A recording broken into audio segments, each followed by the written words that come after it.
আচ্ছা, পর্যায় সারণীর দ্বিতীয় পর্বে আমরা পর্যায় সারণীটাকে একটু জানব। পর্যায় সারণী কী করে এত দূর এলো এটা তো আমরা জানলাম। এখন জাস্ট ইম্পর্টেন্ট কিছু পর্যায় সারণীতে পর্যায় এবং গ্রুপে কী কী মৌল আছে এটা আমাদের জানতে হবে।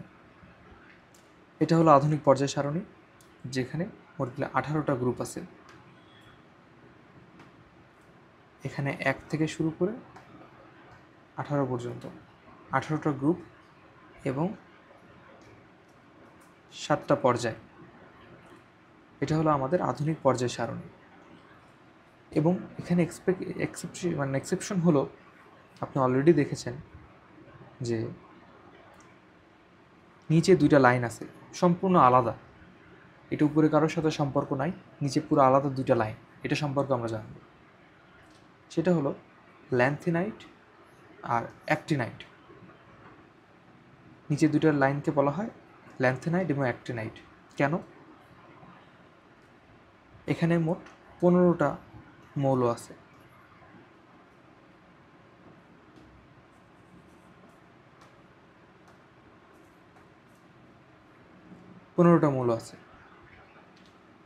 গ্রুপ 3-এর পর্যায় 6 এবং 7-এ পর্যায় 6 এবং 7-এ ল্যান্থেনাইট এবং অ্যাক্টিনাইট আছে। এখন আমরা বলি এই 15টা মৌলকে আলাদা করে নিচে জায়গা দেওয়া হয়েছে। ল্যান্থেনাইট গ্রুপ কেন ল্যান্থেনাইট নাম? এই 15টা মৌলের প্রথম মৌলের নাম হলো ল্যান্থেনাম। ল্যান্থেনাম হওয়ার জন্য এই গ্রুপটাকে বলা হয় ল্যান্থেনাইট গ্রুপ। আর নিচের পর্যায় নাম্বার 7-এ অ্যাক্টিনাইট গ্রুপ কেন বলা হয়? এর প্রথম মৌলের নাম হলো অ্যাক্টিনাম। এবং মজার বিষয় হলো এই 15-15-15-30 প্রথম 15টা মৌল পর্যায় তাদের ধর্ম সম্পূর্ণ সেম। এবং অ্যাক্টিনাইট গ্রুপের যে 15টা মৌল তাদেরও ধর্ম সেম। এটা সম্পর্কে আমরা আরও পরে জানব। তাহলে এখন আমরা এটা দেখি। এটা অলরেডি তোমরা জানো, তারপরে একবার রিভাইসের জন্য।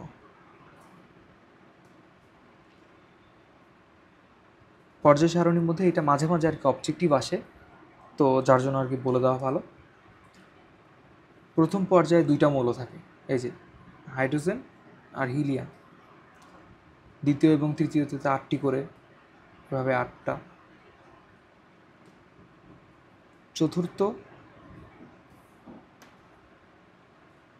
চতুর্থ এবং পঞ্চম এখানে 18টা করে। চতুর্থ এবং পঞ্চম পর্যায়ে 18টা করে মৌল থাকে। এবং লাস্টের 2টা ষষ্ঠ এবং সপ্তম, সেখানে 32টা করে থাকে। কেন 32? এই যে এখানে যে ল্যান্থেনাম এবং অ্যাক্টিনাম গ্রুপটা আছে, ল্যান্থেনাম অ্যাক্টিনামের মৌলটা দেখতে পাচ্ছ, এদের গ্রুপ হলো ল্যান্থেনাইট এবং অ্যাক্টিনাইট গ্রুপ। এই গ্রুপ দুটোর জন্য এখানে এতগুলো মৌল। এখন আমরা আসি কলামে। কলামকে কি বলে অলরেডি যেটা জানো, পর্যায় গ্রুপ বলে। তো প্রথম গ্রুপের ক্ষেত্রে 7টা মৌল, এটা হলো প্রথম গ্রুপ। প্রথম গ্রুপে 7টা মৌল, দ্বিতীয় গ্রুপে 6টা। এখন এক্সেপশন হলো তৃতীয় নাম্বার গ্রুপটা, কারণ তৃতীয় নাম্বার গ্রুপে মোট মিলে আছে 32টা মৌল। 32টা মৌল কেন? সেম ল্যান্থেনাইট এবং অ্যাক্টিনাইট গ্রুপটা তৃতীয় নাম্বার গ্রুপে আছে, যার জন্য এখানে মৌলের সংখ্যা অনেক বাড়ছে। 4 থেকে 12তে সম্পূর্ণ সেম, 4টি করে। 13 থেকে 17 পর্যন্ত 6টি করে মৌল। এবং 18 নম্বর গ্রুপ, যাকে বলা হয় হ্যালোজেন গ্রুপ, হ্যালোজেন গ্রুপে মোট মিলে মৌল সংখ্যা হলো 7টা। এটা ছিল আমাদের পিরিয়ডিক টেবিলের একটা ওভারভিউ। এখন আমরা আসি মজার কিছু টপিকে। এই নিয়মটা আমি সর্বপ্রথম শিখি ক্লাস 9-এ, আমার স্যার শিখান। তো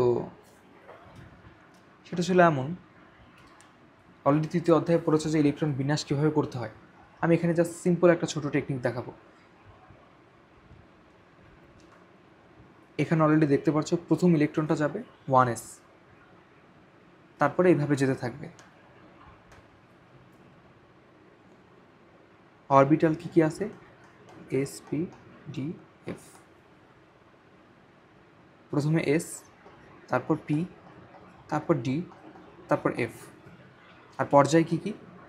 পর্যায় বলতে কি, প্রধান কোয়ান্টাম নাম্বার 1, 2, 3, 4 এভাবে। তো সর্বপ্রথম অলরেডি জানো, সর্বপ্রথম ইলেকট্রন ঢুকবে 1s-এ, তারপর ঢুকবে 2s। 2s যখন পূর্ণ হয়ে যাবে তখন ঢুকবে 2p-তে। 2p যখন পূর্ণ হবে তখন যাবে 3s-এ। 3s থেকে 3p, 3p এর পরে যাবে 4s, 4s পূর্ণ হয়ে গেলে 3d-তে যাবে। এভাবে চলতে থাকবে। হ্যাঁ, এখন আমরা আসি এটার নিয়ম নিয়ে। তো আমাদের একটা নাম্বার পড়াইছিলেন, সেটা হলো 1234, 34, 34, 54, 56। এটা আসলে বললে কিছুই বোঝা যায় না। কি 1223, 34, 34, 54, 56। এটা একবার মুখস্থ করে নাও। 1223, 34, 34, 54, 56। এখন এটা দ্বারা কি বুঝলাম? এখানে এসপিডিএফ যেটা দেখালাম, এসপিডিএফ এটা বসাতে থাকে। এস, এখানে এক শেষ, এস পি, এস পি। 4-এর এখন প্রথমবার যেহেতু আসছে এস, 3-তে পি পর্যন্ত আসছে, এরপরে আসবে ডি। 4-এ এস চলে গেছে, এখানে হবে P, S, D, S.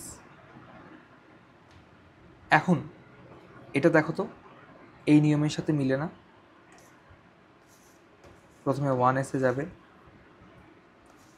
2s, তারপরে 2p, 3s, 3p, 4s, এভাবে যেতে থাকবে ইলেকট্রন। অলরেডি তোমরা এটা অধ্যায় 3-এ শিখেছো। তারপর এটা জাস্ট একটা সিম্পল টেকনিক বললাম কীভাবে মনে রাখা যায়। এসপিডিএফটা হলো কমন, এসপিডিএফ অরবিটালগুলো। আর এটা যাবে কীভাবে? 1223, 34, 34, 54, 56 নিয়মে।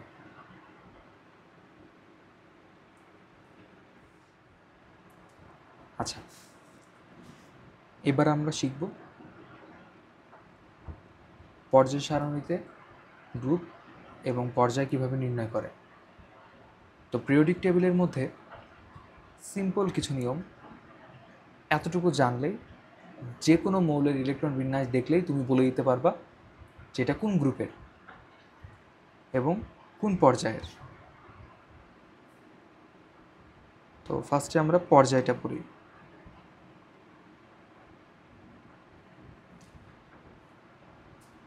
পর্যায়ের ক্ষেত্রে খুবই সহজ।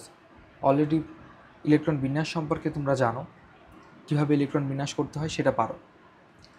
তো কোনো মৌলের ইলেকট্রন বিন্যাস করার পরে সর্বশেষ ইলেকট্রনটা যেই কক্ষপথে আছে বা যেই শক্তি স্তরে আছে সেটাই হবে ওই মৌলের পর্যায়,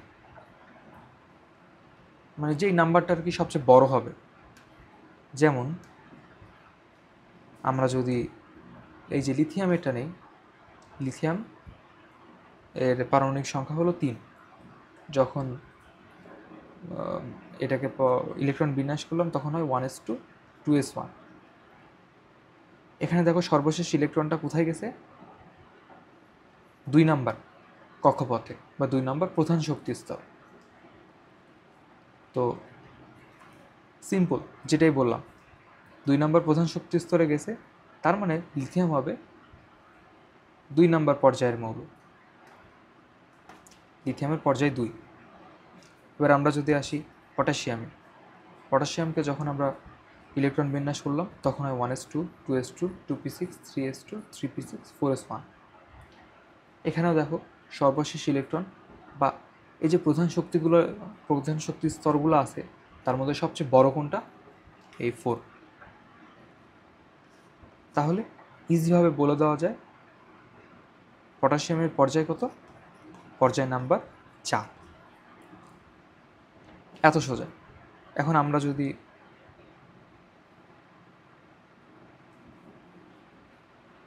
হাইড্রোজেন ধরি, হাইড্রোজেনের দেখো 1s1, ইলেকট্রন বিন্যাস করলে হবে 1s1, এটা থেকে 1 নাম্বার, আর এটার হাইড্রোজেনের পর্যায়ও 1।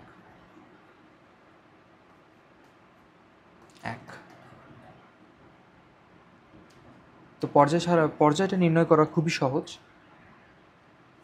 সেম গ্রুপ নির্ণয় করা খুবই সহজ। আমরা প্রিভিয়াসলি অলরেডি জেনেছি যে sp-df অরবিটাল সম্পর্কে। প্রথমে ইলেকট্রন কোথায় প্রবেশ করবে, এস যেহেতু কম শক্তি সম্পন্ন এসে যাবে, দেন এস পূর্ণ হয়ে গেলে যাবে পিতে, পি পূর্ণ হয়ে গেলে যাবে ডিতে, ডি থেকে যাবে এফ। তো গ্রুপের যখন আমরা পর্যায় সারণী থেকে কোনো মৌলের গ্রুপ নির্ণয় করব তখন কিছু নিয়ম আছে, মাত্র 3টা নিয়ম জানলে আমরা আর কি নির্ণয় করতে পারবো। প্রথম নিয়মটা হলো কোনো একটা মৌলের, ধরলাম সেটা সোডিয়াম 11, তো সোডিয়ামকে যখন ইলেকট্রন বিন্যাস করলাম তখন হয় 1s2 2s2 2p6 3s1। তো এখান থেকে বলতে পারি কি, পর্যায় সারণীর পর্যায়টা আমরা বলি, দেখো সর্বশেষ শক্তি স্তরটা হলো 3-এ, তার মানে এটা 3 নাম্বার পর্যায়। এবার আমরা গ্রুপের ক্ষেত্রে আসি। গ্রুপের ক্ষেত্রে আমরা দেখব একদম শেষ ইলেকট্রনটা যদি এসে যায়, এখানে দেখো 3s1-এ গেছে, শেষ ইলেকট্রনটা কোথায় গেছে, এস অরবিটালে। এস অরবিটালে গেলে এখানে ইলেকট্রন সংখ্যা যত, মানে এখানে দেখো 3s1, এস অরবিটালে ইলেকট্রন আছে একটা, তার মানে সোডিয়ামের গ্রুপ হবে গ্রুপ নাম্বার 1। সর্বশেষ ইলেকট্রন যদি, তাহলে রিক্যাপ করলে কি হয়, সর্বশেষ ইলেকট্রন যদি এস অরবিটালে প্রবেশ করে, এস অরবিটালে যতটা ইলেকট্রন আছে 1 বা 2, যতটা ইলেকট্রন আছে সেটাই হবে গ্রুপ নাম্বার। এটা ছিল প্রথম নিয়ম। দ্বিতীয় নিয়মটা কি,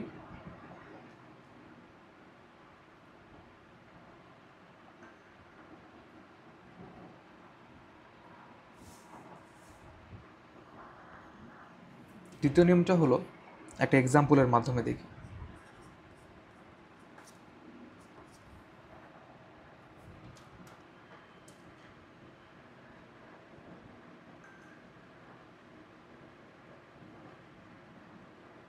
এটা বোরনের ইলেকট্রন সংখ্যা 5।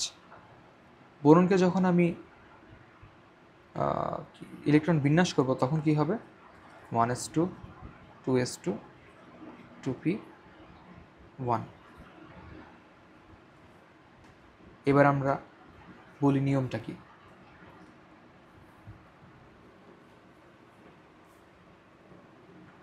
সর্বশেষ ইলেকট্রনগুলো যদি এস এবং পি অরবিটালে যায়, তাহলে কি এস এবং পি অরবিটাল, এখানে দেখো ইলেকট্রন বিন্যাস করলে দেখা যায় যে সর্বশেষ দুইটা অরবিটাল হলো এস এবং পি, এবং দুইটা সেম প্রধান শক্তি স্তরের অংশ। তাহলে এক্ষেত্রে বোরনের গ্রুপটা কি হবে, কি 2 আর 1 5, মানে 2 আর 1 3, না এটা না, এটা হলো 2 10, মানে এটা হবে এস প্লাস পি প্লাস 10, এটাই নিয়ম।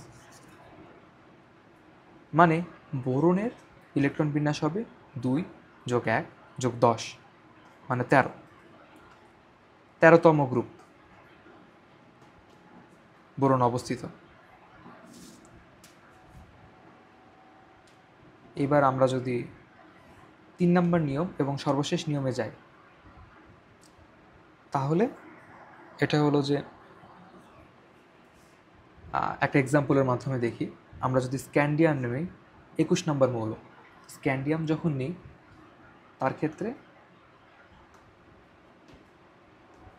স্ক্যান্ডিয়ামের সর্বশেষ ইলেকট্রন এসে গেছে, কিন্তু এসের আগে একটা আছে ডি অরবিটাল। এস অরবিটালটা দেখো আছে হলো 4 নম্বর পর্যায়ে, 4 নম্বর প্রধান শক্তি স্তরের সাথে, আর ডিটা আছে 3, মানে 1 মাইনাসে।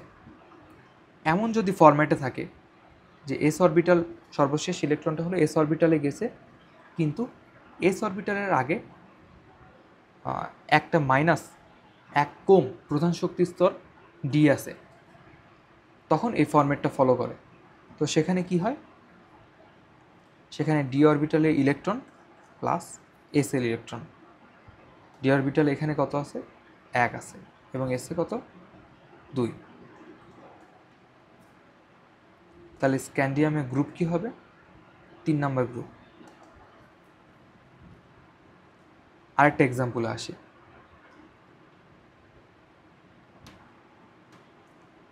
আমরা এবার নেই ফেরাম। ফেরাম মানে কি, লোহা। ফেরামের ইলেকট্রন সংখ্যা হলো 26।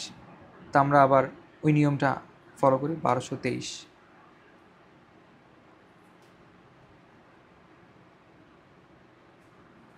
1223, 34, 34, এখন 34, এটা আমি ফরমেশনের জন্য লিখলাম 3টা আগে।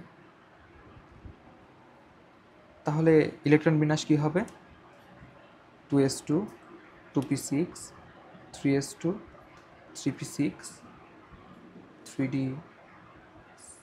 4s2, আর এটা হবে 3d6। আগে এস অরবিটালটা পূরণ হবে, তারপর ডিতে যাবে। তো এখানে আমরা যখন সাজালাম তখন দেখি কি কোন ফরমেশনে পড়ে। প্রথম নিয়মটা কি, সর্বশেষ ইলেকট্রনটা এস অরবিটালে আছে। তাহলে কি, হ্যাঁ, সর্বশেষ ইলেকট্রনটা এস অরবিটালে আছে, কিন্তু 3 নম্বর নিয়মে কি আছে, এস অরবিটালের আগে যদি একটা ডি থাকে, ডি অরবিটাল থাকে, তাহলে নিয়মটা চেঞ্জ হবে। তখন নিয়মটা হবে কি, ডি এর ইলেকট্রন কয়টা, 6টা, এস এর ইলেকট্রন কয়টা, 2টা। তার মানে এই দুইটার যোগফল 6 + 2, 8। তার মানে লোহা 8 নম্বর গ্রুপের অংশ, 8 নম্বর গ্রুপ। এটা ছিল গ্রুপ নির্ণয়ের কৌশল, মাত্র 3টা নিয়ম। এই 3টা নিয়ম দিয়েই সব কিছু বের করতে পারলাম। এবার আমরা যদি আসি, ধরলাম একটা বড় এক্সাম্পল ধরি, গোল্ড নিয়ে, অরাম। এখন অরাম ওয়ার্ডটা অনেক পরিচিত না, তো আমরা গোল্ড নিই, অরাম নিই। সেম 1223,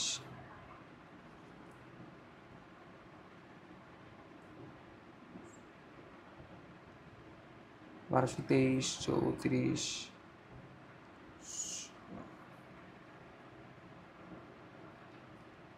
এখানে আমরা যখন ইলেকট্রন সাজাবো তখন বোঝার স্বার্থে একসাথে রাখি প্রধান শক্তি স্তরগুলো।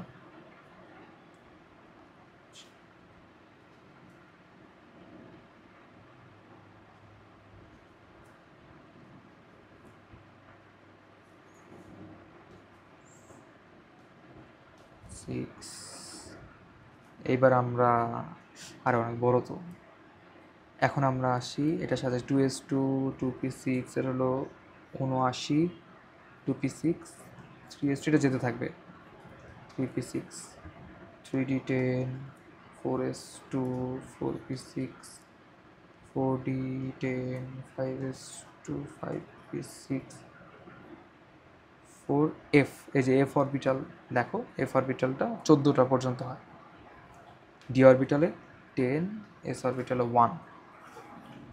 আচ্ছা, এবার এখান থেকে আমরা বলি অনেক বড় একটা মৌল। হ্যাঁ, প্রথমে শিখলাম কি, পর্যায়। এখানে কি, গ্রুপ। দেখো বড় একটা এক্সাম্পল থেকে আমরা কিভাবে এবার নিতে পারি। পর্যায় কি, সবচেয়ে বড় প্রধান শক্তি স্তর যেটা। নাম্বার দেখো, সবচেয়ে বড় নাম্বার কোনটা, 1 আছে, 2 আছে, 4 আছে, 5 আছে, এই যে দেখো 6। তার মানে অরাম যাবে 6 নম্বর পর্যায়ে, চোখ কান বন্ধ করে 6 পর্যায়ে, পর্যায় নম্বর 6। এবার গ্রুপে আসি। গ্রুপের ক্ষেত্রে কি, এই যে প্রথম নিয়মটা ছিল কি, শেষের অরবিটালটা এস, এস হয়েছে, বাট 3 নম্বর নিয়মে ছিল কি, এসের আগে যখন একটা ডি থাকবে, আর ডি এ দেখছো যে 6 নম্বর শক্তিস্তর, তার 1 কম, মানে 5 নম্বর প্রধান শক্তিস্তর, যার জন্য নিয়মটা হবে ডি এর অরবিটাল প্লাস ডি এর ইলেকট্রন সংখ্যা প্লাস এস এর ইলেকট্রন সংখ্যা, মানে কি হবে 10+1, 11 নম্বর গ্রুপ। দেখো এটা বিশাল একটা মৌল, বাট পর্যায় তো মনে রাখা খুবই সহজ, আর গ্রুপের মাত্র 3টা নিয়ম দিয়ে বের করে ফেললাম গ্রুপ। তাহলে বলা যায় 118টা মৌলের কোনো মৌলে যদি ইলেকট্রন বিন্যাস তোমাকে দেখানো হয়, তাহলে তুমি খুব সহজেই বের করতে পারবা এর পর্যায় এবং গ্রুপ।